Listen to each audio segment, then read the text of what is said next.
Hi అండి. ఈరోజు నేను చూపించబోయే రెసిపీ క్యాబేజ్ కర్రీ. ముందుగా మనం ఒక పెద్ద సైజులో ఉన్న క్యాబేజ్ గడ్డను తీసుకొని ఈ విధంగా చిన్నగా కట్ చేసుకొని పెట్టుకోవాలి. 3 టమాటోస్ కట్ చేసుకోవాలి. ఒక ఆనియన్ కట్ చేసుకొని పెట్టుకోవాలి. ఒక గిన్నెలో సరిపడినంత వాటర్ పోసుకోవాలి. అందులో కొద్దిగా సాల్ట్ వేసుకోవాలి. ఈ విధంగా మనం కట్ చేసుకున్న క్యాబేజీ మొత్తం వేసేసుకోవాలి. క్యాబేజ్ కర్రీని చాలామంది ఇష్టపడరండి. ఈ విధంగా చేసి పెట్టారంటే ఎంతో ఇష్టంగా తింటారండి. మూత పెట్టుకొని ఒక 10-15 నిమిషాలు బాయిల్ అవ్వనివ్వాలి. ఈ విధంగా బాయిల్ అయిన తర్వాత వాటర్ తీసేసి ఒక ప్లేట్‌లోకి తీసేసుకోవాలి.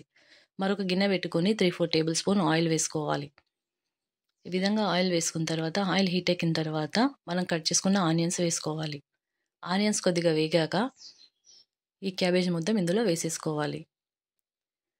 ఈ విధంగా మొత్తం క్యాబేజ్ మొత్తం వేసేసుకోవాలి. ఈ విధంగా వేసుకున్న తర్వాత ఒకసారి కలుపుకోవాలండి. ఆయిల్ మొత్తం పట్టేలాగా కలుపుకోవాలి. కొద్దిగా వేగాక మనం కట్ చేసుకున్న టమాటాలు వేసుకోవాలి. ఈ విధంగా ఒకసారి ఇలా మొత్తం కలుపుకోవాలి. కలుపుకున్న తర్వాత మూత పెట్టుకొని ఒక 5 మినిట్స్ వేగనివ్వాలండి. వేగిన తర్వాత సరిపడినంత కొద్దిగా అల్లం వేసుకోవాలి. వేసుకొని ఒకసారి ఇలా కలుపుకోవాలండి. మీకు ఈ క్యాబేజ్ కర్రీ నచ్చినట్టయితే లైక్ కొట్టి సబ్స్క్రైబ్ చేసుకోండి. 1/2 టేబుల్ స్పూన్ పసుపు వేసుకుంటున్నాను. 2 టేబుల్ స్పూన్ కారం వేసుకుంటున్నానండి. సరిపోకపోతే మరి కొద్దిగా కారం వేసుకోవచ్చు. ఈ విధంగా కారం వేసుకున్న తర్వాత 1/2 టేబుల్ స్పూన్ సాల్ట్ వేసుకున్నాను. సరిపోకపోతే మరి కొద్దిగా సాల్ట్ వేసుకోండి. చిటికెడు ధనియాల పొడి, కొద్దిగా మసాలా వేసుకుంటున్నాను. ఈ విధంగా ఇలా మొత్తం కలుపుకోవాలండి.